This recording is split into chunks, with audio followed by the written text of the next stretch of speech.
Okay, so listen, let's get started.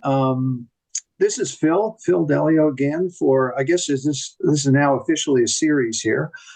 This is the third one I've done. I did one with Scott Woods and Chris Malamphy about a month ago. Another one with Chuck probably 2 or 3 weeks ago. And this is the third one with Rolling Stones' Rob Sheffield, who wanted to get Rob in on this. I'm so happy he accepted. I came to know Rob, like Chris and Chuck and Scott, for that matter, Scott I got to know through Nerve. The other three guys I all got to know in the 90s through basically Radio On, although I'd interviewed Chuck before. So I'm going to start off, Rob, very quickly. I know you don't want to dwell on this, but I did this for Chuck, so I want to quickly go through your books here in order. The Rob Sheffield oeuvre, as we say. And all I want you to do is supply me a date of publication for each one of these, Rob. We start off with Love's a Mixtape, 2007. 2007. Do you want the title or just the date? Yeah, you can say the title too. Okay. Truly one of the great pop-related books of all time. Came out of tragedy, but it's not a book that's tragic. It just makes you feel great about everything.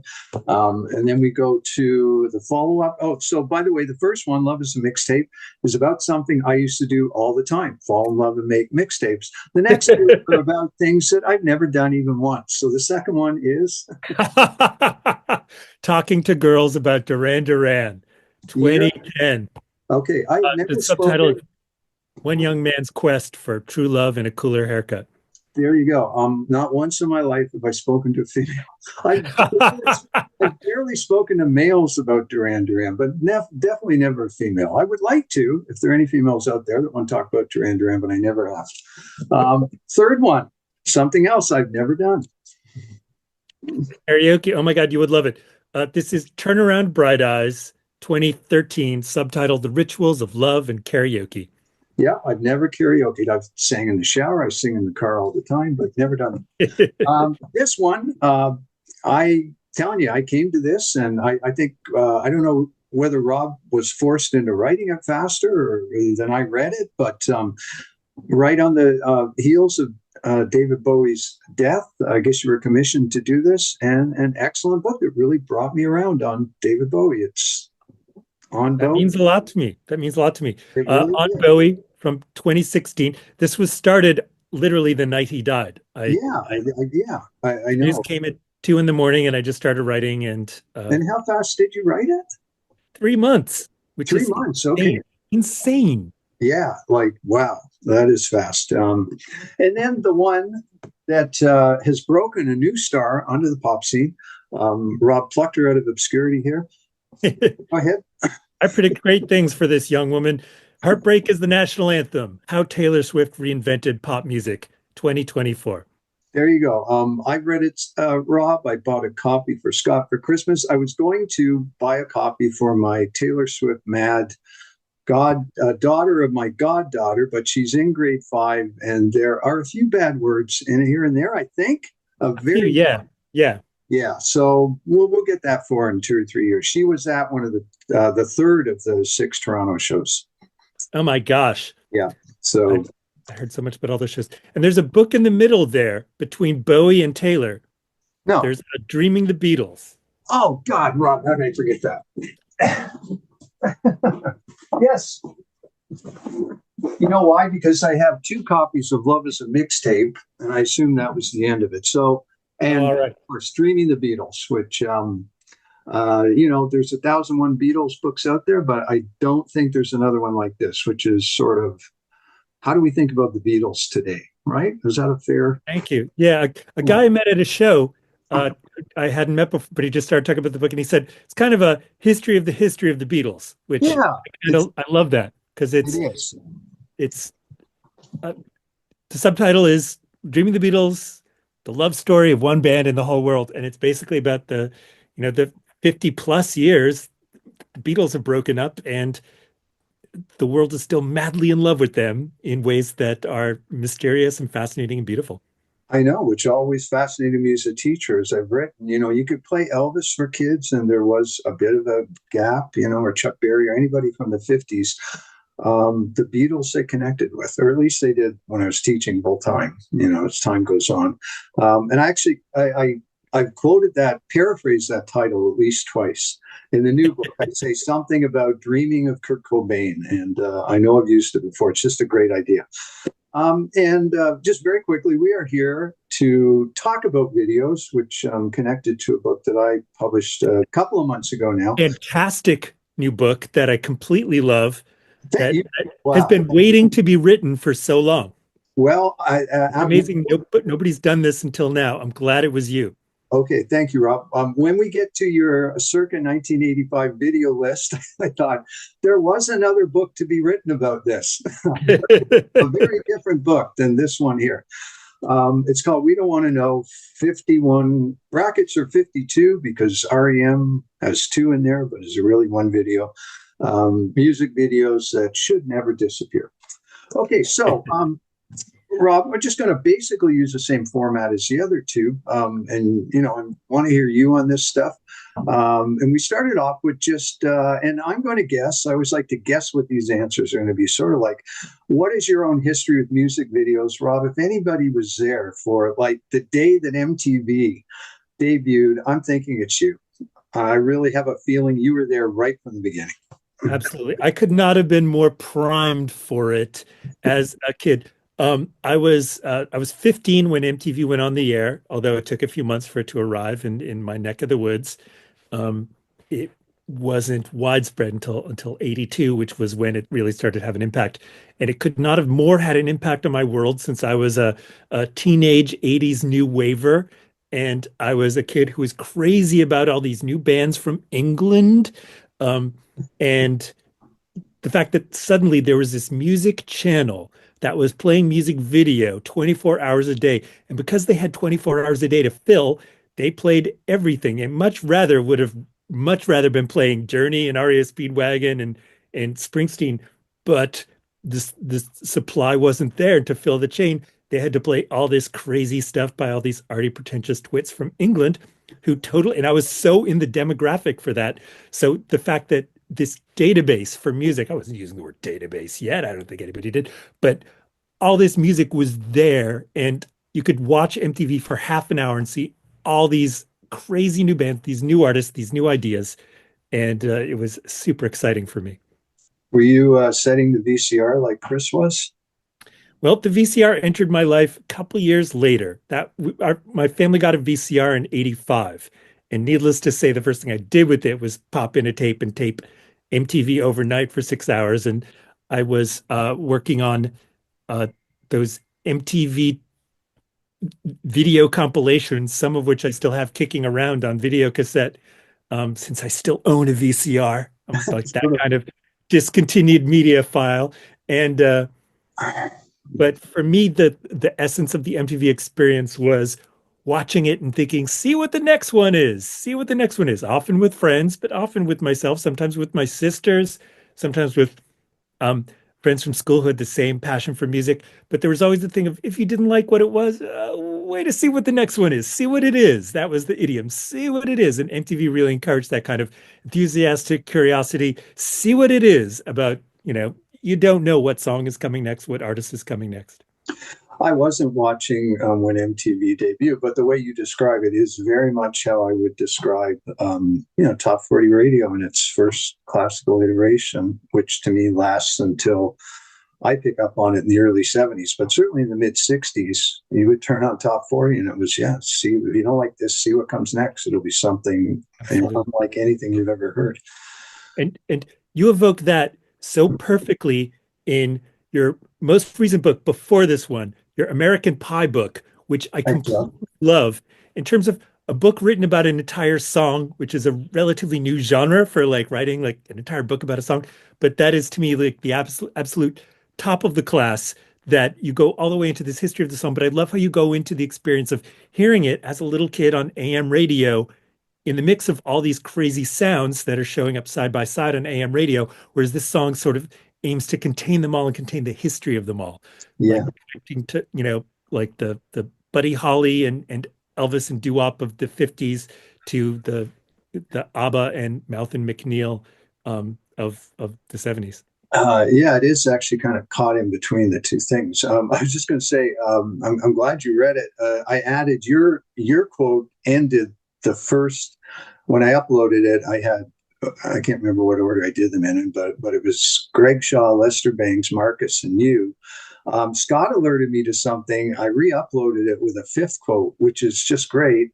It's Reese Witherspoon in the morning show. And I don't, you know what? I got to grab it. I got to read the quote to you exactly, Rob. And I so wish I had gotten it into the book originally. You know what? I just have it online. But basically, she's saying something like, enough already. She's in the car. She's saying, enough already. He's still fucking dead. Forget it, drop it, let it die. Yeah, I love it. I learned that quote from the book. It's so perfect. Oh, it was just a great way to end it. I just one more question about the first wave of MTV. I read Gavin's book on all the VJs. I assume in your travels you've gotten a chance to speak to one or two, or maybe all of the original VJs. Triple J passed away before I ever met him, but Okay, the others I've met, you met. and um, and I idolized them, so it was super fun. I went to the MTV 20th birthday celebration, which was in New York, and it was a big party, and all the former VJs were there. And so I got to meet a lot of the people who are my 80s VJ heroes who are feeling very forgotten at that point in history. This is the early 2000s. So, I became like a party favorite that they would pass around. They'd say like, yeah, he remembers, like this funny thing you said on the air in 1987, which is the way my brain works. I can't Um, remember my Netflix password now, but I remember, that thing that Carolyn Helpman said on the air about Bon Jovi in 1987. But they should make a movie about, and maybe they have, and I missed it. They should make a movie about the early. I was really iffy on the Saturday Night Live movie that came out this year, but I think that would make a great movie. The launch of MTV. totally, totally.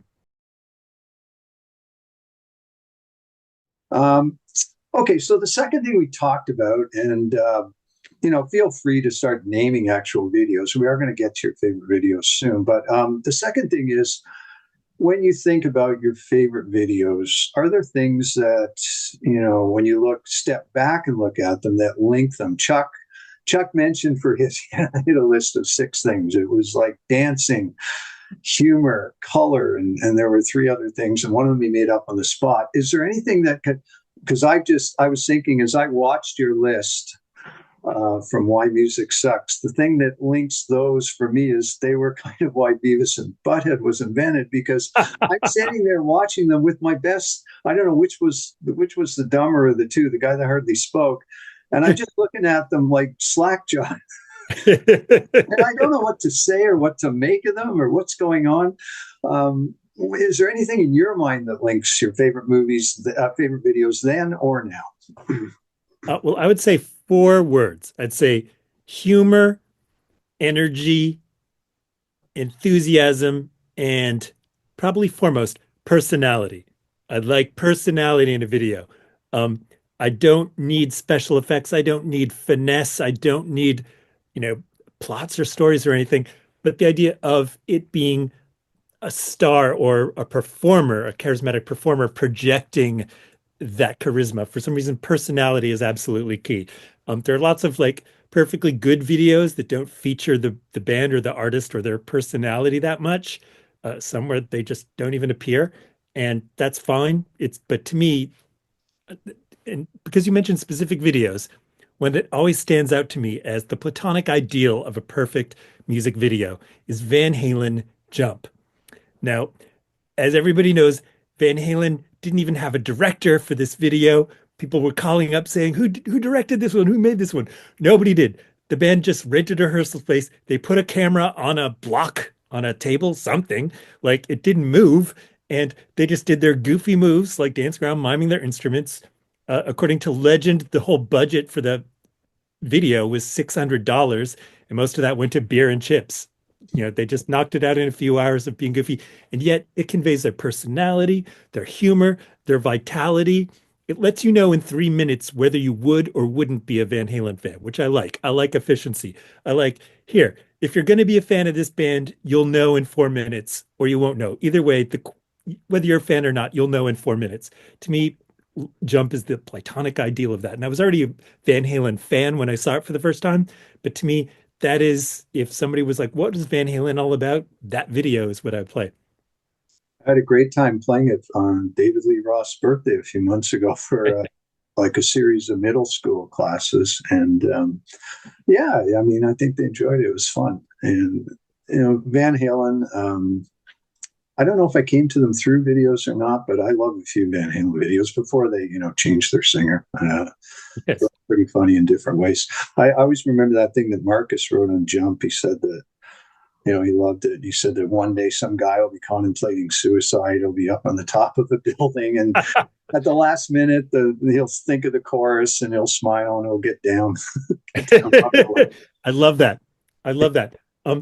Your comparison to the Van Halen when they changed their singer is kind of perfect because they made this hugely acclaimed video in the 90s when they were the black and white one. Yes, right now when they were trying to be grown up and classy and sort of make that transition to being a mainstream and classy and respectable. And so it was Right Now. So it had, you know, Right Now, that was, yeah.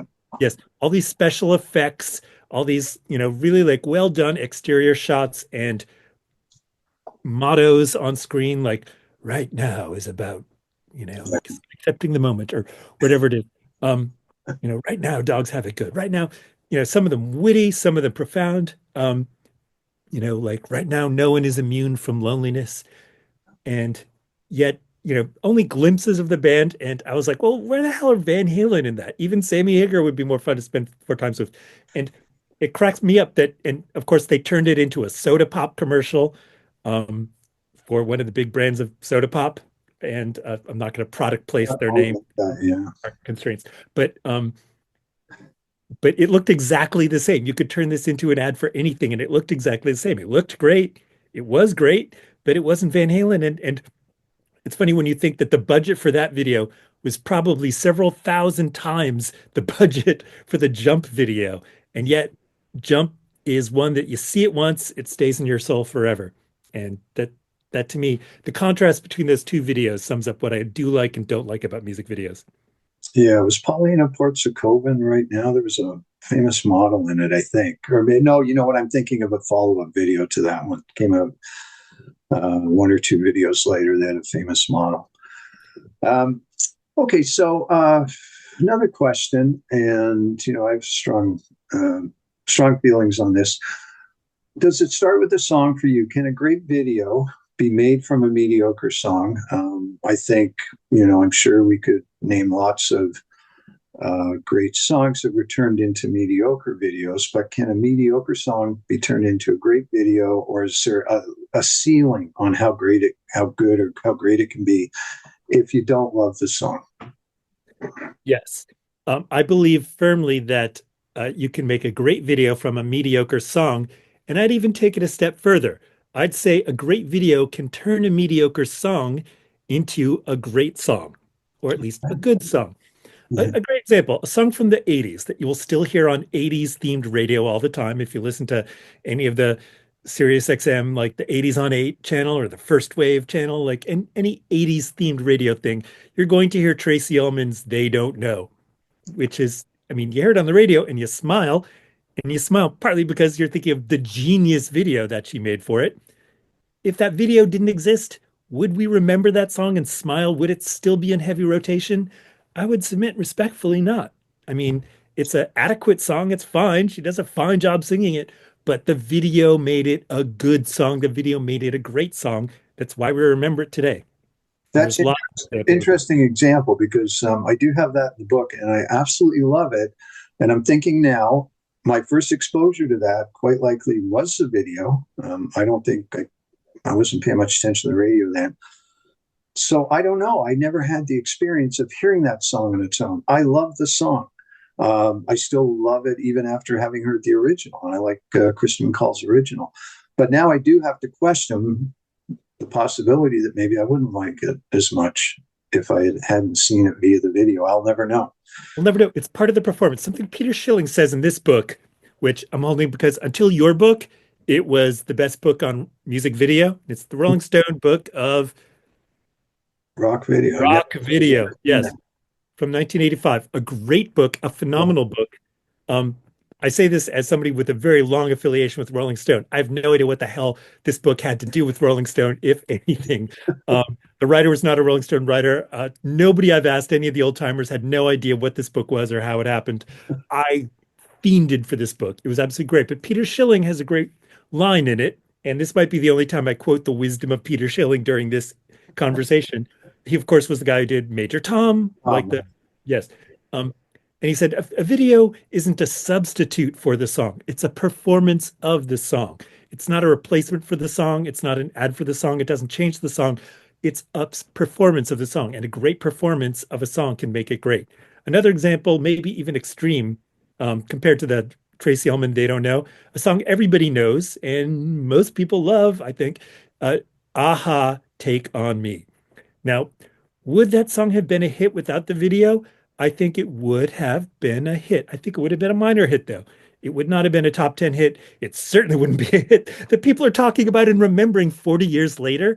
Imagine going back in time to 1985 and saying, 40 years from now, everybody in the English-speaking world will know that Aha song. That would get you laughed out of any room in 1985. It's weird. You never can predict what people are going to remember culturally or not. But the video is why that song went from okay to great. I mean, I think it's a great song, a legit great song. I think the video made it great.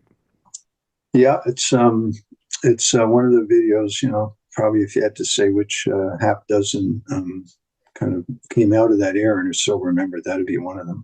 I want to add one thing about the Tracy Ullman. Would the Tracy Ullman video be as great if Paul McCartney hadn't turned up at the end? That is the moment. That's a very good question. That's kind of like flabbergasted me. And then and now, I still think it's one of the greatest moments ever about being a pop fan, because she kind of leaves the video for a second and she looks at him and it's like, I can't believe he's in my video. I can't believe I'm sitting beside him. Yes, that face she makes, the way she kind of silently gasps and rolls her eyes. I love that. That's the moment that makes the song for me. I hear that in the song, even though it's a moment from the video. Like you said, she perfectly captures the fandom. It's such a great moment. And it had been such a long time at that point since Paul McCartney had done something so cool that it was like, wow, he gets it. He loves being Paul McCartney. He remembers he is Paul McCartney. And that was a beautiful moment to be reminded of during that give my regards to Broad Street days. I guess that's how she got him in the video, because she was in the movie. And I remember her saying on MTV, yeah, like I just randomly asked him to do it and I got the cameo of the year. But that moment, that little smile she does at the end and that little excited sort of eye roll gasp, beautiful, beautiful all-time video moment for me. It's great. And they lead up to it. It makes sense in the context of the video. And the way it goes back to her in the supermarket from there. And he's got the house coat on and the kid in the cart and everything. And the guy now, he's such a creep in the supermarket. Not to put you on the spot, but just off the top of your mind, can you think of a favorite song of yours, great song, where, you thought the video, why did they bother? Or you were very disappointed by the video? Yes. Anything jump out at you? I have a specific example in mind. And this is a song that is fairly remembered today, but I think it's safe to say it would be much, much, much more remembered if it had had a competent video. And it's a song I guarantee you know and love and remember this song as much as I do. It's from the summer of 1992, and it's Damn, I Wish I Was Your Lover by Sophie B. Hawkins. B. Hawkins. This is one of Radio On favorite, yeah. Yes, this is one of the great songs from what I think of as the Radio On era for pop music, but absolutely one of the great pop songs of the 90s. And it's not like it's obscure now, but its exposure was weirdly limited at the time. It was a huge hit on radio, but she made a video for MTV, which was terrible. And she made another one that was also terrible. I don't remember either one. Yeah, they were barely airable. They were so bad. One was a clip where it was a really sort of high concept, ancient Roman kind of thing with togas and loincloths and everything. and it looked super expensive and it looked super cheesy and embarrassing. I was horrified when I saw it. I was like, this is the video for this song. I didn't want to acknowledge it. Um, and then the second video, which got played a bit on VH1, but not on MTV, and not that much on VH1. I only saw it a few times. She redid it as just a straight up, she's in the studio wearing jeans and just doing a dimly lit, lip sync of the video in the studio, like with her Okay. piano or guitar or whatever. And that was very unexciting, very drab. It really like both videos really hurt the mystique of the song. It's a case where it would have been better off with no video at all. But honestly, it's really bizarre that that song, I think, would be much, much more famous today. I mean, it's kind of famous now. It would be much, much more famous today. It would be on the level of that Aha song, that Tracy Ullman song, if it had a great video to go with it. And it didn't even have a good one. Yeah, It's real. it has kind of faded. It might be worth comparing that to something like Fast Car, which did have a video that really got across the drama of the song. I don't know if it was It's a just great Tracy example. Chapman's presence or something, Yeah. but um, It was really simple. And that was, yeah, whereas, it was simple, but yeah, whereas this was a song with a lot of personality. There's a lot of words. There's a lot of imagery. There's a lot of over the top excess in this song. And it was really like sad that the video couldn't find a way to bring that to life. The contrast with the Aha song, or another song that people remember now because the video was so great, Maniac by Michael Cimbello, which not one of my favorites. But I'm going to take your. not one of my favorites. That's a song that never would have come close to the top 40. Never even had a chance if it weren't for that amazing video. And that video is why we remember the movie it's from, Flashdance, which is a fairly well remembered movie now, even though it's a terrible movie that is no fun at all to watch. The video made it look like a really fun movie with lots of dancing, lots of sex, lots of excitement, lots of music, lots of like, ooh, late night, young people excited, dancing vitality. I went to see the movie at the time because I was a teenager, and I was like, this whole movie is depressed adults talking about their depressed adult life for 2 hours. Like, there's like barely any dancing. The Maniac video is so much more exciting, but the Maniac video is why we remember the movie today, and especially why we remember that Maniac song, which again, it's a good song. It wouldn't have been a good song without that video. And nobody would have ever listened to it a third time if not for that video. Oh yeah, we could. I was a teenage boy at the time. I was super excited every time it came on. I would wait and I was, all right, Maniac's on. All is well in my world for the next 3.5 minutes. Yeah, we could fill up a few hours talking about songs that would not be remembered if not for the video.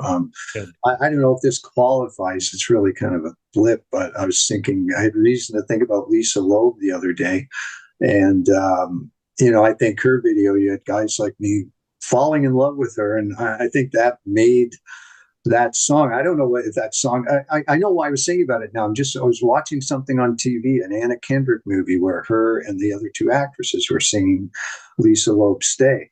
I don't know how well that song would have done without its video, which is her. Great point. Great Yeah, point. And I'm somebody who loves other Lisa Loeb songs even more. The song I Do is like a classic, but that video was so perfect. I remember you compared her in that video to Liza Minnelli in The Sterile Cuckoo. yes, very much so. Fantastic comparison.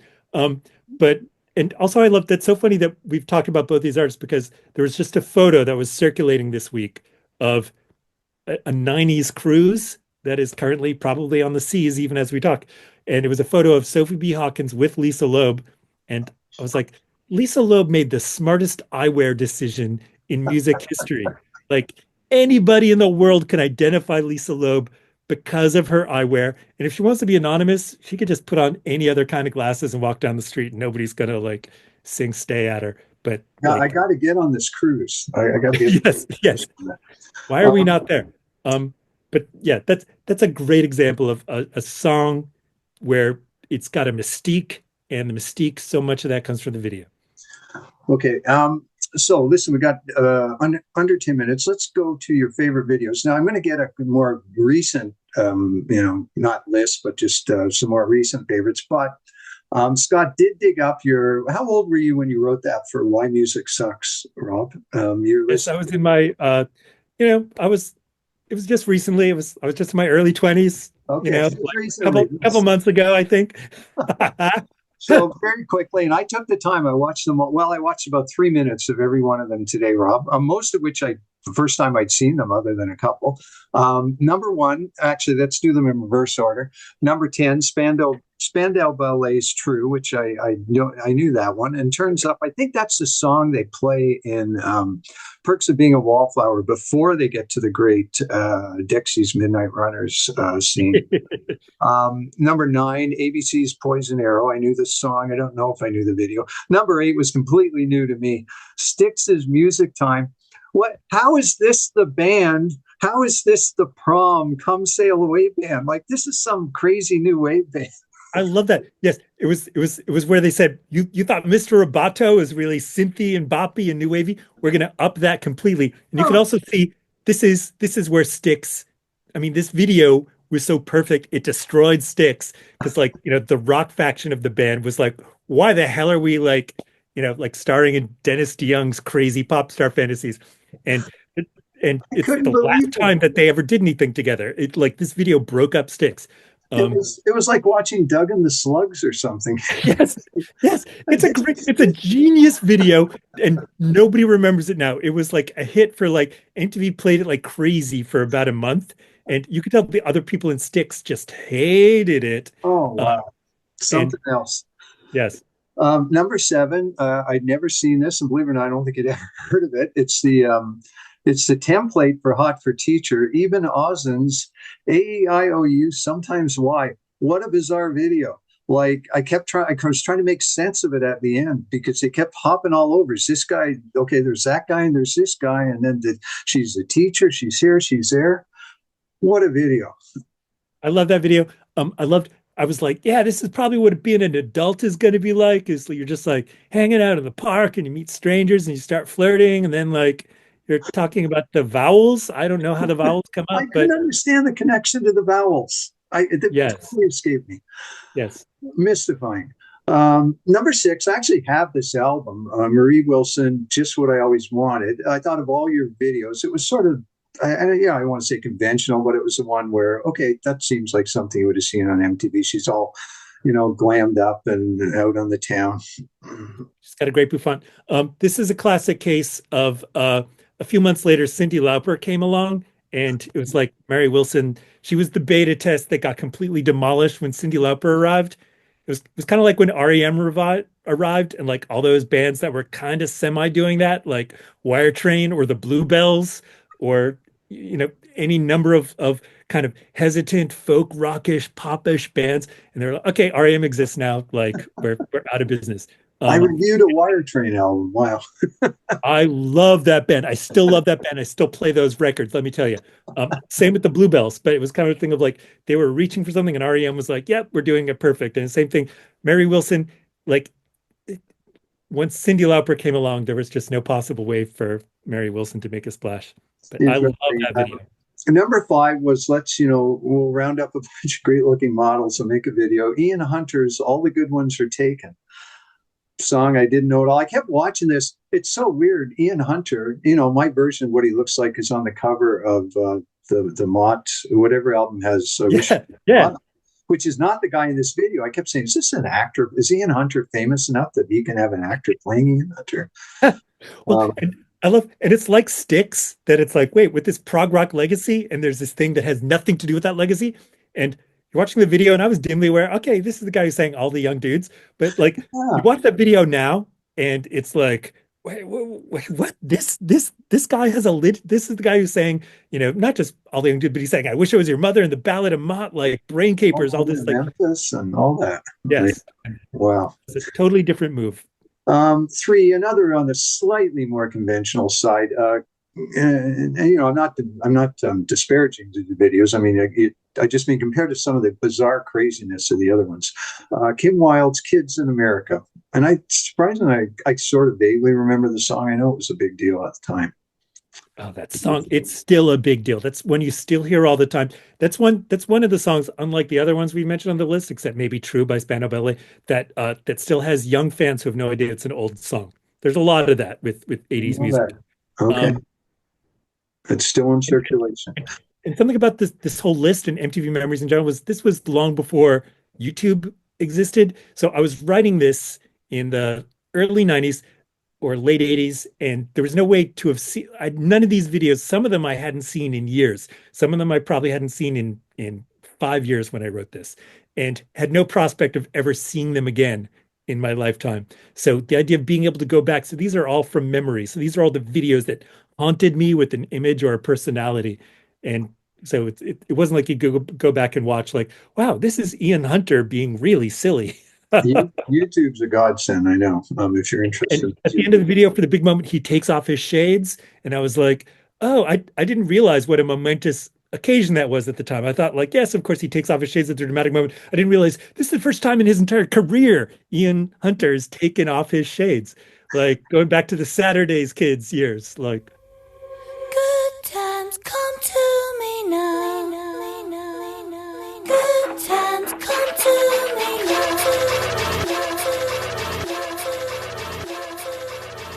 And we are in the middle of counting down 22 or 21-year-old Rob's favorite videos as documented in an old issue of Frank Hogan's Why Music Sucks fanzine. This would have been done probably in the late 80s or early 90s. Talk about the first 7, and we're down to number 3, Adam Ant Strip. love it. Love it. This video changed my life. I absolutely love it. Okay. Well, like for Adam Ant, who had been in Adam and the Ants, who were, post-punk, they were very much for kids like me, and yet like we thought that they had so much, like subcultural adult mystique, which they did and do. Like they're fantastic, but they were like a bunch of, dudes dressing like pirates with Adam. And this is Adam having thrown the ants to the wind, and it's just Adam with a little like fiddle solo because he heard Dexy's Midnight Runners come on Eileen on the radio and said, I could do that. And it's so absolutely ridiculous. It's hard for me to go back and enter the space for how humiliating this must have been for adult Adam and the Ants fans at the time. And yet for me, I absolutely loved it, and I still love it. The final 30 seconds of this song and the video is just sheer pleasure in music making, just so many ideas melodically piled on top of each other. I will defend this forever. But the video is absolutely classic in terms of pure, absolute, unadulterated cheese.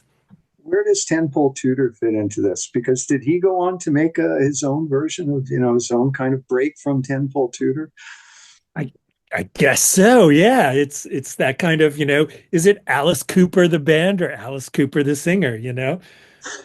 But with Adam and the Ants, who were named after a 70s cartoon. I grew up watching Adam Ant cartoons, AOTOM. What was that? Adam Ant. I'm going to ask a stupid question. What was their biggest hit? The one song that I know would have been.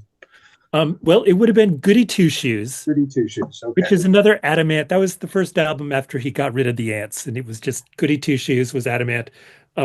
With Adam and the Ants, the biggest hit was Stand and Deliver. Stand and deliver your money or your life. No good. Jolly Roger, Dog Eat Dog, Ant Music.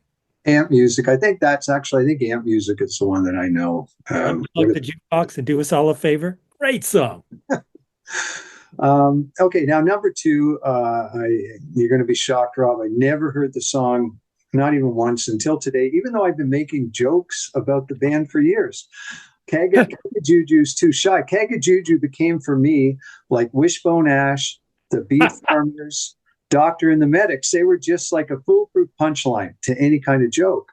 But I'd never heard Too Shy till today. And the video is something else. I thought it was sort of vaguely similar to the Marshall Crenshaw video I wrote about in the book, Whenever You're on My Mind, in that you point this out and you write up in Why Music Sucks. It keeps changing eras.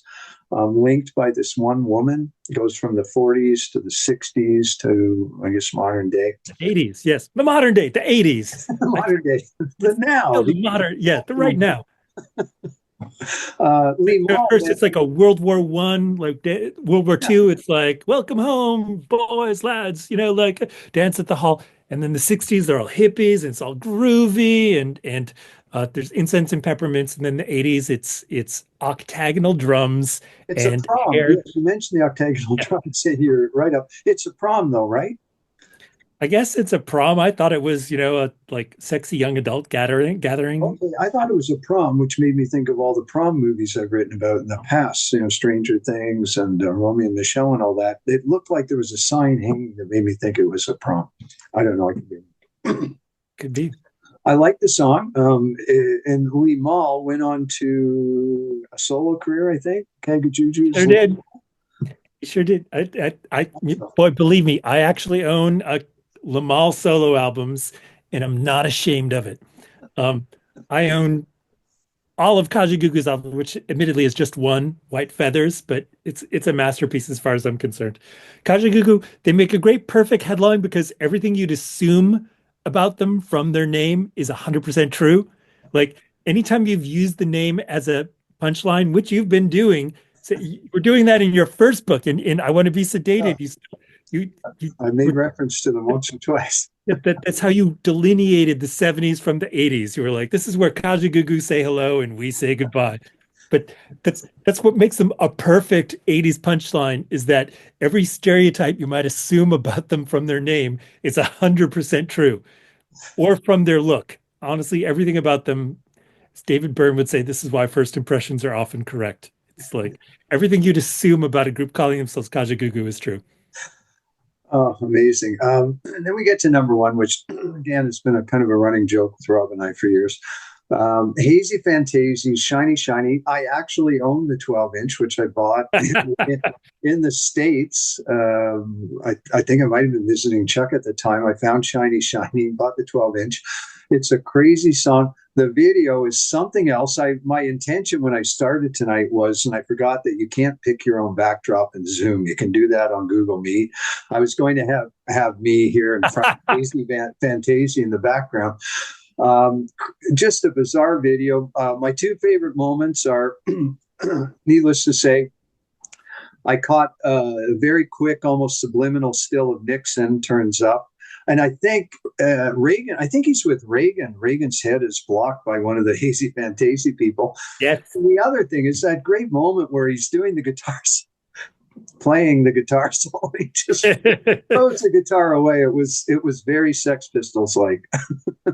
Very, very in every way. And of course, it was so fraught with geopolitical resonance because, it's a song about the nuclear apocalypse. It's a song about when the bomb drops. You compared it to Billy Joel, which I can see. It was very much like We Didn't Start the Fire, the REM song. Absolutely. And you still love that song. You had that recently in a Rolling Stone, I think, an 80s countdown, I think. Yeah, I did a top 200 greatest songs of the 80s, which had Kajagoogoo and Haysi Fantayzee on it. Kajagoogoo was in there too. Okay. And I did one for it was the top songs of 82 and or maybe the top 82 of 82 or the top 83 of 83. I did both those years, which were so fun because those are peak pop years for me. I mean, I was 16, 17, so of course those are peak pop years for me. Yeah. But it's amazing how that music is still so full of humor and vitality.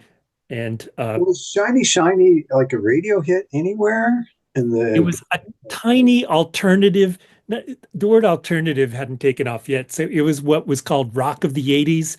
The very 82, 83, 84 term for it was new music. That was or rock of the 80s, but more often it was like new music, and that meant like Haysi Fantayzee were like cutting edge and avant-garde. MTV played them a lot more. I only heard them a couple times on the radio. MTV had to play this song because again they had 24 hours a day to fill and they couldn't be too choosy, so they played this absolutely ridiculous Shiny Shiny song that was just kind of like reprehensible on every level, which is why exactly I loved it. And MTV played it, and it was definitely eye-catching. Also, both of them went on to really long careers. Kate Garner became a super famous fashion photographer. She took the cover photo for Sinead O'Connor's first album, The Lion and the Cobra. Wow. Kate Garner's had a really long career as a photographer. And Jeremy Healy went on to be a very huge DJ in the Acid House era, and he had a hit with his group Easy Posse with the unbelievably ridiculous early 90s Acid House title, Everything Begins with an E. At some point, he was engaged or married to Patsy Kensit, which is about as 80s as you Oh, can from get. Scandal, right? Patsy Yeah. Kensit. Yeah, No, and oh, is that Patsy Kensit, right? that's she's Patsy Kensit is in uh, uh, Blame It on the Bellboy and Absolute Beginner. She's in other 80s Absolute movies. Beginners, right? I'm Bridget Fonda confusing is the her. one in Scandal. Yes, Yeah, I'm confusing her with the woman that was in Scandal, the actress that was. Bridget Fonda. Yeah. And before, if I'm not mistaken, you said that guy was Boy George's hairdresser. Yes. Yeah, So many great stories in the classic Dave Rimmer book, like Punk Never Happened, about 80s pop, early 80s pop, and particularly Culture Club, and that they were like friends in London, and there's one great scene where there's this big brawl happening in the apartment because Jeremy stole Boy George's hairspray without using permission, without asking permission, and this escalated into an absolute violent scene. Um, okay, that's interesting because actually, as I watched that video, I did think the woman, I forget her name already, but Kate Garner, yes. she looked a little bit like Boy George in the video. I thought a little Yes, bit. she I did. don't. Culture Club would have already been around. I think maybe just starting, or uh, Yes. Boy I don't. George has so many bitchy comments about Jeremy in his memoir Take It Like a Man, which is one of my favorite pop memoirs ever. Boy George has, I think, three memoirs, and they vary widely in quality. But the first one, Take It Like a Man, is so great, and Oh, he is so bitchy about Jeremy. It's really incredible. okay. I'm gonna make an effort to get a hold of that. Okay, now before finishing up, I wanted to finish up by maybe talk about a few of the videos I wrote about. And tell me some of your favorite videos of the last. This list goes way back, and anything that comes to mind the last 5, 10, 20 years. Favorite videos, things that just give you a great deal of pleasure, or things that remind you of what you loved in those videos. Well, lots of great videos in the past few years. I'll cite just a few of my personal faves. Um, the Kendrick Lamar video for King Kunta is so, so great. It's absolutely everything that early 90s rap videos were trying to be, but just didn't get all the way there the way King Kunta does. It's like it's got the edgy, like, oh, it's dangerous in the hood kind of vibe that early 90s rap videos were going for desperately, but it's also got the fun party vibe that the other early 90s rap videos were going for, and it's got them all together. I think it's just a perfect pop video. Taylor Swift's video for Blank Space is, I think, one of the greatest videos ever I think made. I think Chris mentioned that one too. Yeah, it's one where she's really playing on her public image, and uh, it's a video that you watch, and it's like, oh my God, it's the one where people who didn't think that she had a sense of humor realized, oh no, she gets the joke better than anybody. By the end, like she's got a knife and she's like ripping holes in his clothing. Absolutely perfect video that where she just also proves her as a comic actress. She's absolutely fantastic. There's this scene in the second verse where she drops his cell phone into the swimming pool, pretending it's an accident. And to me, that is like absolute in terms of facial expression opera. That is absolutely up there with Tracy Ullman in the They Don't Know video, or David Lee Roth in the California Girls video, or Susanna Hoffs in the Hero Takes a Fall video. Taylor Swift is absolutely brilliant at comedy in this video. Um, the Olivia Rodrigo video for Deja Vu is absolutely great. I mean, that's a brilliant song. And again, talk about the weird like 80s, specifically 1983 connection. Like in Deja Vu, Olivia Rodrigo and her boyfriend are fighting over which one was the first to be into Billy Joel.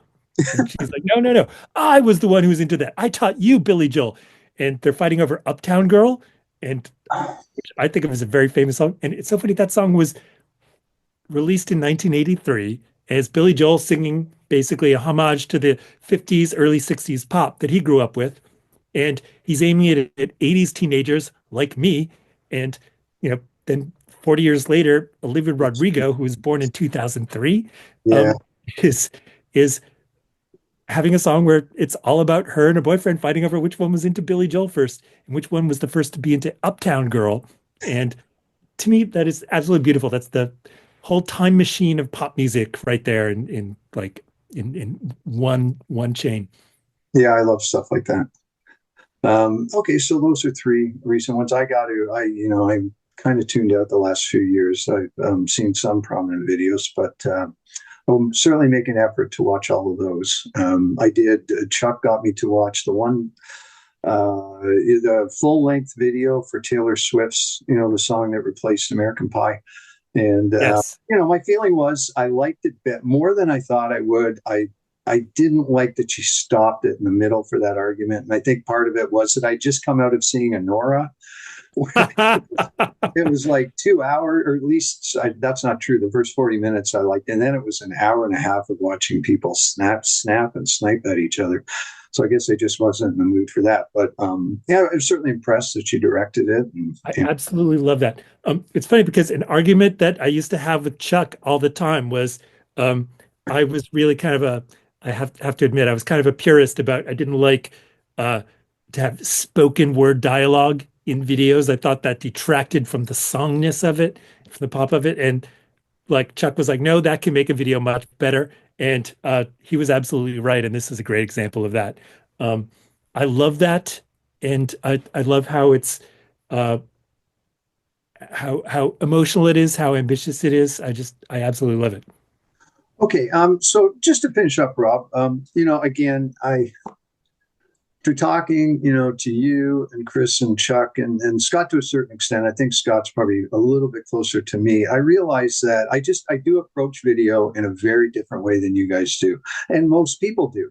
I think you want the energy and the stuff, the weird stuff that comes out of nowhere. I like some of that, but I filled the book. Part of my intention was to say, okay, there's another way to look at this. I sort of approached it like this, almost like a film student. And I've got a lot of stuff in there that's very arty and a lot of videos that don't even have the performer.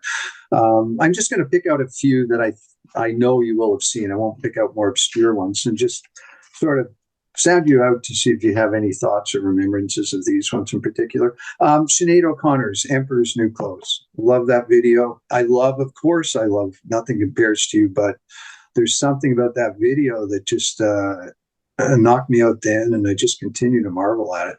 It has a wonderful energy and vitality. I'm not crazy about Nothing Compares to You, especially not the video. I don't like the video at all. Okay, that's like interesting.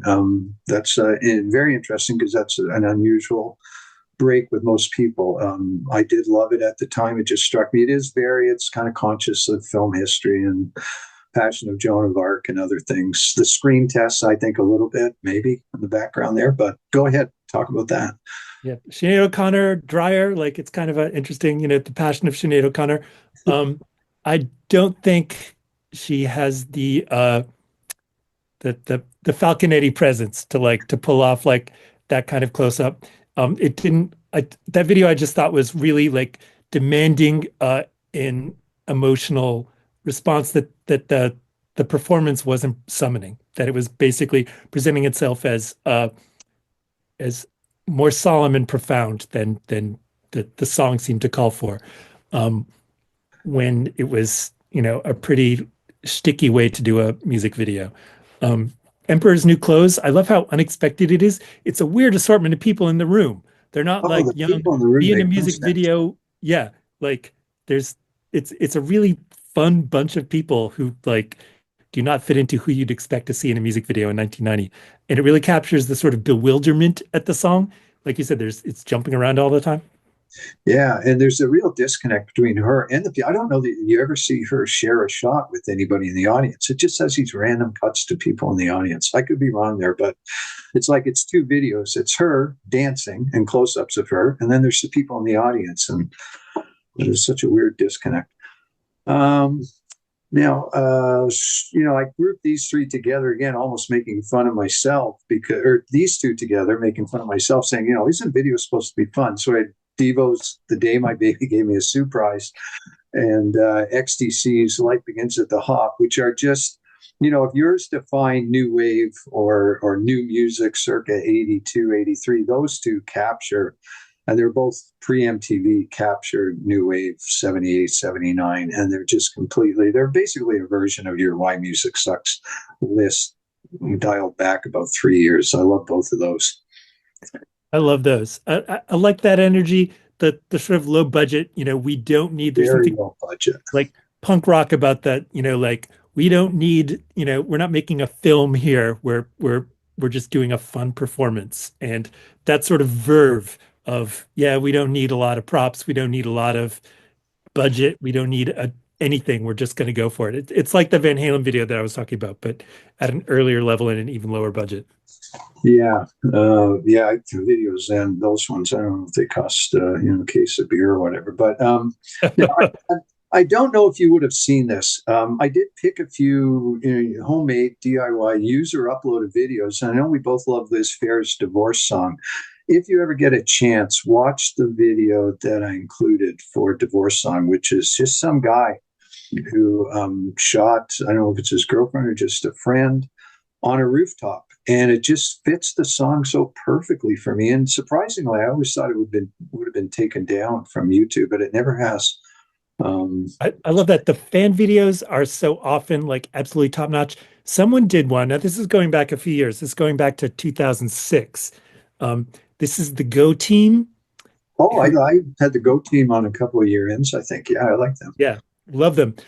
Their best song, Huddle Formation. Somebody did a fan video that is so great that like I think it's still on YouTube. That I think would be one of the best music videos ever on MTV if it had been on MTV. It looks like it should be on MTV in the 80s. It's I think it's absolutely great. And it's low budget. It's just kids doing a bunch of quick cuts because they don't want you to notice that they don't actually have costumes or locations or anything. It's super fun. I love it. Okay, I'm going to look that one up. I always assume that the fan videos have kind of a tacit, the good ones have a sort of understood stamp of approval from the band in that they haven't been taken down. Chris explained, or somebody explained to me that the band's still making money, even if it's homemade. Anytime it gets played, they're making money. But I would think that they've probably seen them and say, yeah, that's pretty great. We're just going to leave that up and not interfere with that. I'm trying to find one here that, do you have any thoughts on either of the President of the United States of America, Peaches, or Green Day's Walking Contradiction? Both Radio On era. I wrote about the videos, I think, in Radio On, and I just love them both and have never stopped loving them. I love those. It's funny that sentence really took a turn toward the end when you asked if I had any opinions about the President of the United States of America. I'm like, are you serious? I have a lot of opinions about that. Oh, the Peaches video. Yes. Of yes. course. My opinions are actually kind of opposite about those two topics because I love the Peaches video. And I think it's a good thing for it to exist. I absolutely love the Peaches video. It's very fun. It's very like, okay, we had a one-hit wonder-ish kind of hit. Lump is a hit that had one-hit wonder screaming all over it. Same thing with Contradiction, Walking Contradiction, really. It's sort of like, yeah, we had our one-hit wonder type hits and we're still around. We don't know why. And of course, like those songs both like turned out to be hits. But I think there's that kind of energy of like they have nothing to prove. They're like, okay, like we did the one that made us stars, so now we're just gonna kind of fool around. And there's a really playful energy to them both. And both directed, as I didn't know when I started to write about them, both directed by Roman Coppola, believe it or not. Wow, that is amazing. I knew that Walking Contradiction was. I only found out later about Peaches.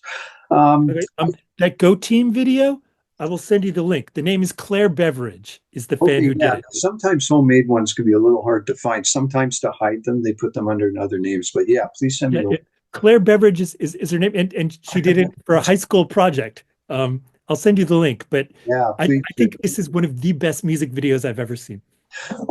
I still love Lauryn Hill's video for Doo-Wop, that thing. I think just the whole split screen and the eras, and just watching it again, how precisely the images match up. Like she'll even leave people and she'll have, a boombox on one side and then whatever the equivalent from the 60s was on the other. I think that's a great video.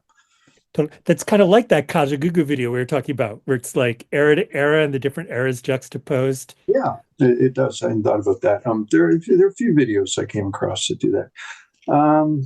Let me just quickly go to Bananarama's Cruel Summer. You must love that. Please. Fantastic video. I know I started that entry kind of as a bafflement at Taylor Swift's popularity and the connection. I didn't bring that up now because of that. I just love that video for something about just being young and I know it's essentially a sad song, but I love it.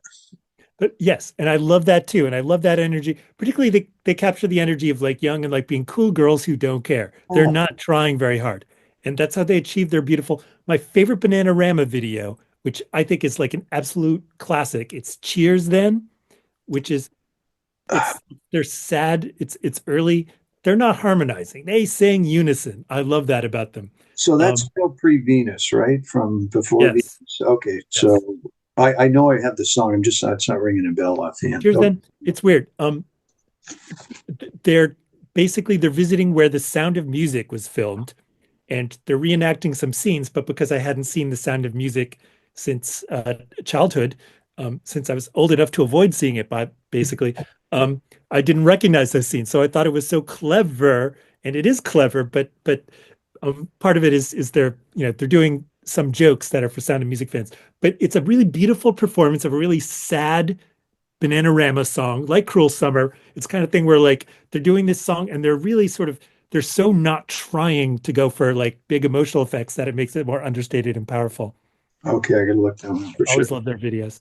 Two more I want to ask you about. I've got to ask you about, in some ways, the least likely video for me to have written about, and yet I wrote about it in Radio On, and I was surprised to find out I still love this. Morrissey's Tomorrow, with him walking around being followed by well, we don't know, are they his friends, is it his band or whatever? I just love that video and the song. It's so great. It's so different from any other Morrissey video. That's his band, and Okay. like all we know is he's in. I think it's Rome where he is. I don't know. That's helpful. I wish I'd known that. Makes sense. He's somewhere. I think it's locale specific, and he's lounging there. He's looking very good. Um, he is with his band, who are very good and very young and very handsome. At one point at the end, Boz, his guitarist, says like, "What's up, Mozzer?" You could just like lip sync him saying that at the end of the video. But it's very. I mean, Morrissey makes great videos where uh, they're comic or they're super emotional. Either way, he made another video at this exact moment for this same album that was for the song "We Hate It When Our Friends Become Successful," and that he really brings out his petty side, his vicious side. You It's a would know great video. it. It's a great video. Um, I mean, I love so many of his videos. The video that he did for the Smiths, "Stop Me If You Think You've Heard This One Before," where he made the video after the Smiths broke up, so he had to make it on his own. So he's just riding his bicycle through Manchester with a bunch of Morrissey clones. And he put an ad in the paper saying like, like kids who like are into Morrissey, who dress like Morrissey, show up for this video, and they all showed up on their bikes and they take a little tour together. It's all these teenagers who are like my age at the time, and they're all just dressed up like Morrissey, and he's riding there with them. And unbelievably beautiful and moving and understated video. Even Chuck liked that video at the time, and he hated the Smiths. I remember like writing back and forth with Chuck about the Smiths, and he said, "The one thing I'll give you, that video where he's riding his bike around in the rain in Manchester with the Morrissey clones, that was really good."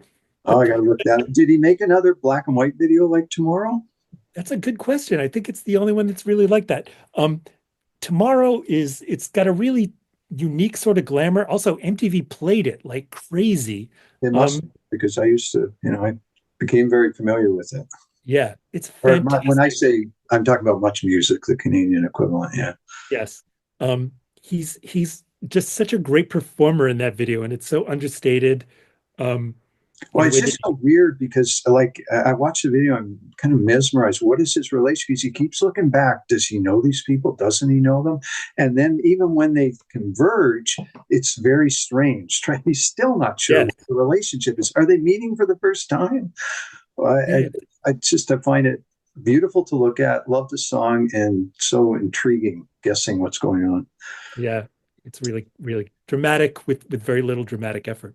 Last one I'm going to ask you about, I have to, it's my favorite video of all time. The one I ended the book on is DJ Jazzy Jeff and the Fresh Prince's Summertime, which to me is everything. It's profound. It's funny.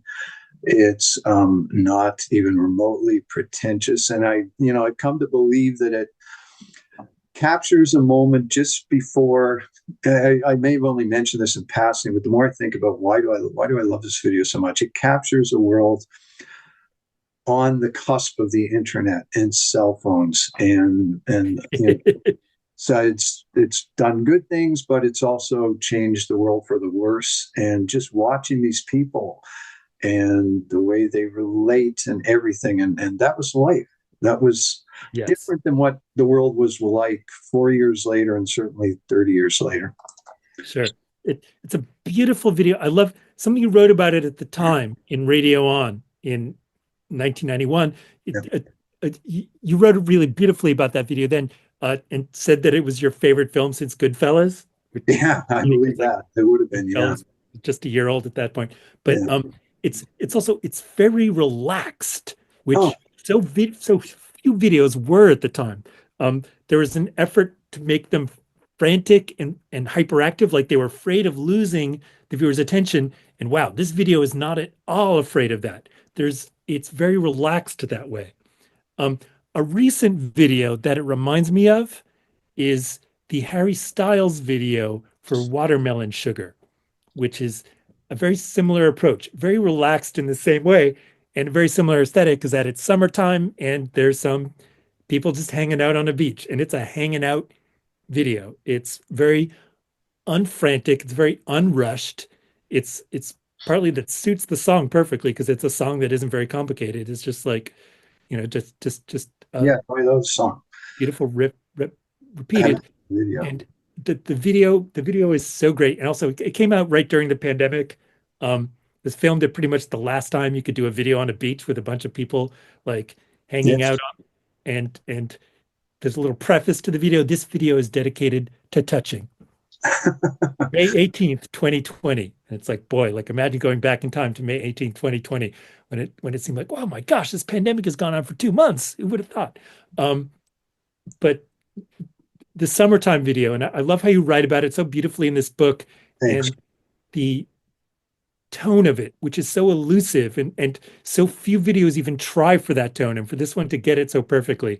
But Watermelon Sugar reminds me of it in a similar kind of way, that these are videos that are not at all trying to poke at you or to grab your sleeve, but they just kind of sidle up to you. Yeah, and I mean that's almost how summertime starts. It's like, okay, sit back. This is going to be a little break from the norm. We're going to take time. We're going to go through this. We'll linger on faces, kids dancing. Will Smith and DJ Jazzy Jeff spend most of the video sitting down on that. Right. Whatever they're on, it's moving. That's all I know. And so daring, yes. At their table with their drinks up, and they're just taking it all in. It's just unbelievably good. Now that I think of it, Harry Styles is sitting down for most of the Watermelon Sugar video. Maybe it's just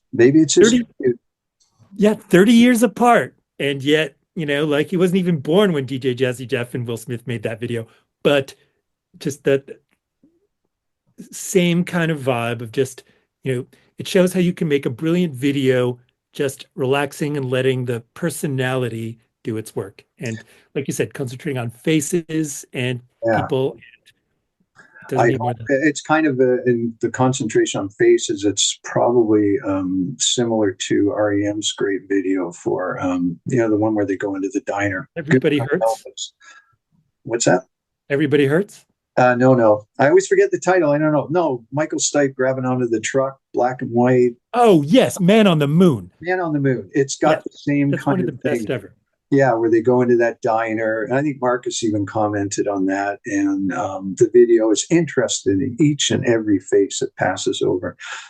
And at the end, they get to that truck stop, and everybody in the truck stop is beautiful. Yeah. It's like, that's a beautiful video in terms of like the love of humanity that comes across in that video. It's honestly, like that's a really emotionally elevating video to see. Oh, I love it. And I would have included it, which is sort of a last minute change because I, started writing about the screen tests. And I didn't even realize that REM's last video was an homage to the screen test, the one with Kirsten Dunst and John Giorno. And I watched them. I liked the song. And I said, okay, I got to include this and connection to the other two I'm writing about.